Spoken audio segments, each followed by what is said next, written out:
Welcome to homework. In this problem, we have a beam, and there is a pin joint here and a roller here, and there's a linearly varying load that is 0 at one end and is a magnitude W at the other end. We are asked to find the ratio A over B, for which the shear force will be 0 at the midpoint. So we have a distance A here in from the first pin joint and a distance A in from the end to the roller, and between those two supports we have a distance B, and then this point is in the middle, so it's A plus B over 2.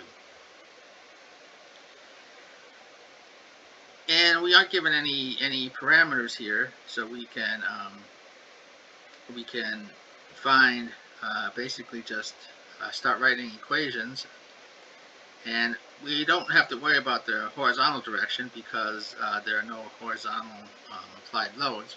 So in the vertical direction, we have F1 plus F2 must equal F3. And F3 is W over 2 times this length, which is 2A plus B.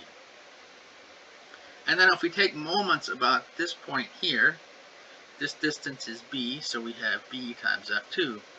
And then this distance here, the total distance here is 2/3 the total length of the beam, and then we need to subtract off this amount because we're measuring from here, so we're minus A. So that's the moment arm for F3, and that must equal 0, the sum of those moments. Now we can write take a cut here, and if we look at this side of the beam, it just makes it easier because now we have a triangular section here, and we have to look at the equivalent load due to the distributed load just over the section that after we cut it. So we have F3 prime. F3 prime turns out to be actually 1/4 of this, because again we're cutting this triangle in half and we're looking at the triangle over here, so we get 1/4 of the total. So that's what this is. And then in the y direction, we have F1 minus F3 prime plus V1 equals 0. And we don't need to worry about the moment here because we're asked to find out when this V is 0. So we can use these three equations here to solve for F1, F2, and V1. And I didn't write the F1 and F2 out because they're just ugly expressions, kind of like V1.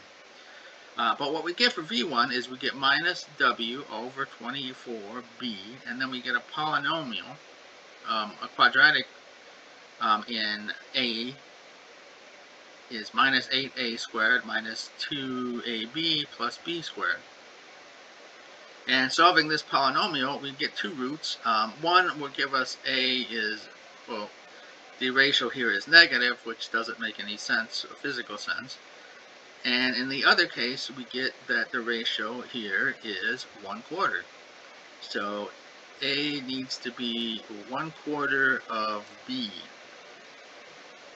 So here we actually look like, as we've drawn it here, it looks like A equals B. So we'd actually need to spread these things out more to get the shear force to be 0 at the center.